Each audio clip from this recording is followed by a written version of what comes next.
Hello guys. आज जो हम टॉपिक पढ़ने वाले हैं वो है आपका सेव पॉइंट कमांड। तो सेव पॉइंट कमांड आपकी टीसीएल कमांड के अंदर आती है।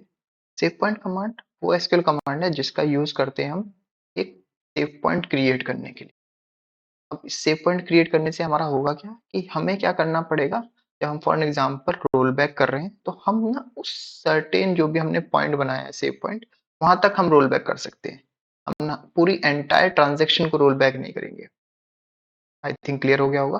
फिर भी मैं आपको एज ए एक बार डेफिनेशन लिखता हूँ, फिर आपको प्रैक्टिकल करके दिखाता हूँ तो आपको और क्लियर हो जाएगा। सेव पॉइंट क्या होता है? सेव पॉइंट क्या है? Is a point in a transaction which you can roll the transaction back to a certain point. ठीक है, तो आप क्या कर सकते हो, एक वो पॉइंट है सेव पॉइंट जिसमें कि आप ट्रांजैक्शन को रोल बैक करना चाहते हो तो उस पॉइंट तक कर सकते हो, ना कि आप रोल बैक करोगे एंटायर ट्रांजैक्शन को। तो हम कैसे लिखेंगे? Without rolling back the entire transaction. तो ये आपकी सेव पॉइंट की डेफिनेशन है, सिंपल सा सिंटेक्स है। कैसे क्रिएट करते हैं हम सेव पॉइंट और सेव पॉइंट का नेम। इससे क्या हो जाएगा, सेव पॉइंट क्रिएट हो जाएगा। तो एक एग्जांपल लेते हैं, माइस्क्ल वर्कबेंच में प्रैक्टिकल करके देख लेते हैं तो आपको ज्यादा क्लियर होगा। आपको क्या करना है, हम कौन सा डाटाबेस यूज कर रहे थे, ई कॉमर्स। तो मैं एक बार क्रिएट कर देता हूँ यूज, बता देता हूँ अपने सिस्टम की कौन सा डाटाबेस हम यूज करने वाले हैं। ई कॉमर्स नाम से हमारा डाटाबेस है।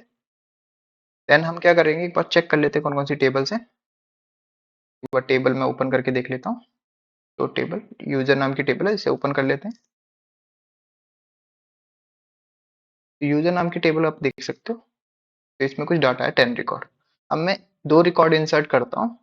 तो इससे पहले देखो, जब भी सेव पॉइंट यूज करोगे तो पहले आपका ऑटो कमिट ऑफ होना चाहिए। तो आपको पहले ऑटो कमिट ऑफ करना पड़ेगा। तो set auto commit equals to 0। जैसे आप इस कमांड को रन करते हो तो ये ऑफ हो जाएगा। देन आप क्या करना, यूजर टेबल को ओपन कर लो। तो यूजर टेबल में फिर से दिखा देता हूँ, 10 रिकॉर्ड्स हैं। मैं 10 रिकॉर्ड के बाद और डाटा इंसर्ट करता हूँ। इंसर्ट इनटू, टेबल नेम हमारा यूजर है, वैल्यूज। क्या क्या वैल्यूज इंसर्ट करनी है, जैसे 11th रिकॉर्ड इंसर्ट कर लेता हूँ किसी भी नाम से।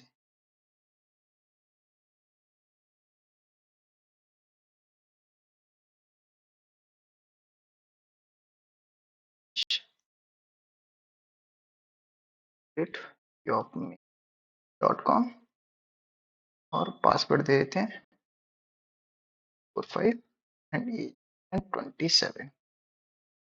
तो ये आपका कुछ रिकॉर्ड है एक। ठीक है, तो मैं जो सेकंड फर्स्ट यूजर है उसने दो रिकॉर्ड इंसर्ट किए मान लेते हैं। उसका नाम दे देता हूँ अभी। ये तो दो रिकॉर्ड इंसर्ट किए। दो रिकॉर्ड इंसर्ट करने के बाद देखो आपका टेबल में डाटा इंसर्ट हो गया। एक बार चेक कर लेते हैं। अच्छा, डुप्लीकेट एंट्री आई तो यहाँ पे प्राइमरी की यूज किया है मैंने। तो आप देख सकते हो दो डाटा इंसर्ट हो चुके हैं। यूजर टेबल को एक बार ओपन करके देखोगे आप, डाटा इंसर्ट हो चुका है। अब क्या करेंगे, हम यहाँ पे सेव पॉइंट क्रिएट करेंगे। तो सेव पॉइंट, और सेव पॉइंट का नाम देते हैं स्टेज 1। तो मयंक यूजर आया, उसने दो रिकॉर्ड इंसर्ट किए और अपना सेव पॉइंट बना दिया स्टेज 1 नाम से। एंड देन फिर से अब कोई एक्स वाई जेड उसके बाद यूजर आता है, उसने भी दो रिकॉर्ड इंसर्ट किए। यहाँ पे दो रिकॉर्ड लेके चल रहा हूँ एग्जाम्पल के लिए। मान लेते हैं उसने 13 एंड 14 रिकॉर्ड इंसर्ट किया। यहाँ पे हर्ष,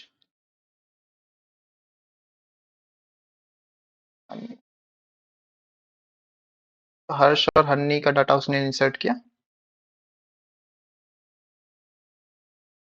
और मान लेते हैं कि उसने पासवर्ड में गलती कर दी। चलो मैं मान लेता हूँ ये डाटा भी इंसर्ट करा है, उसमें गलती कोई ना कोई होगी। ठीक है, मान लेते हैं चलो यहाँ पे पासवर्ड उसको ने पासवर्ड की जगह एज इंसर्ट कर दिया है।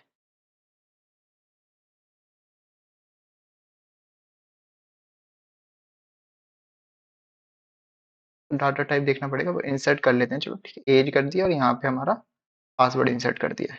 ठीक है, हर्ष के केस में देख लेते हैं, अगर डाटा टाइप सही होगा तो इंसर्ट हो जाएगा।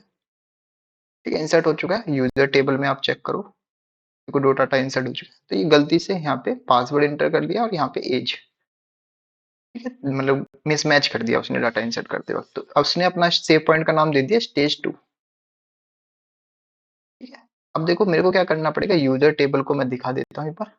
अब देखो मेरे को क्या करना है, या तो मुझे पता चल जाए कि कौन सा डाटा गलत तरीके से इंसर्ट हुआ है।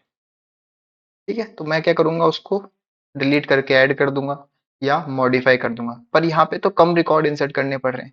पर मान के चलते हैं ये जब 100 रिकॉर्ड 1 लाख रिकॉर्ड इंसर्ट कर रहे होंगे, या आपका 100 150 रिकॉर्ड इंसर्ट कर रहे होंगे, या 200 रिकॉर्ड 300 रिकॉर्ड, जिसमें कि हमें आइडेंटिफाई करने में टाइम ज़्यादा लगे, तो उस केस में क्या करेंगे, हम सेव पॉइंट जो अगर क्रिएट किया हुआ है तो हम सेव पॉइंट के थ्रू रोल बैक कर सकते हैं और फिर से बोल सकते हैं आप डाटा इंसर्ट करो। तो कैसे होगा, तो हमने सेव पॉइंट क्रिएट कर रखा था, तो मैं क्या करूंगा, रोल बैक कमांड का यूज करूंगा, रोल बैक टू स्टेज 1। अगर मैं इस कमांड को रन करता हूँ तो रोल बैक हो जाएगा स्टेज 1, यानी कि स्टेज 2 जो सेकंड यूजर ने जितना भी डाटा इंसर्ट किया था वो रिमूव हो जाएगा। तो इस सर्टेन पॉइंट तक हम रोल बैक कर पा रहे हैं। अगर मैं सिंपल सा रोल बैक लिखता तो इसमें कोई आपकी स्टेज नहीं है, सारा डाटा रिमूव हो जाता जो भी आपने टेम्पररी चेंजेस किए थे। और मैं भी टेम्पररी चेंजेस में क्या कर रहा हूँ, सेव पॉइंट में क्रिएट करके चल रहा हूँ, तो वहां तक हम रोल बैक कर सकते हैं। तो स्टेज 2 का डाटा गलत इंसर्ट हुआ है तो स्टेज 1 तक मैं रोल बैक कर लेता हूँ, स्टेज 2 पे जो भी यूजर है फिर से डाटा इंसर्ट करेगा।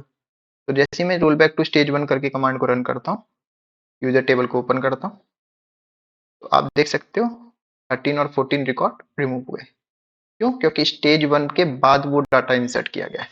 आई थिंक क्लियर हो गया होगा आपको आपकी सेव पॉइंट कमांड क्या होती है। अगर वीडियो अच्छी लगी हो तो लाइक एंड सब्सक्राइब करना, एंड थैंक्स फॉर वॉचिंग।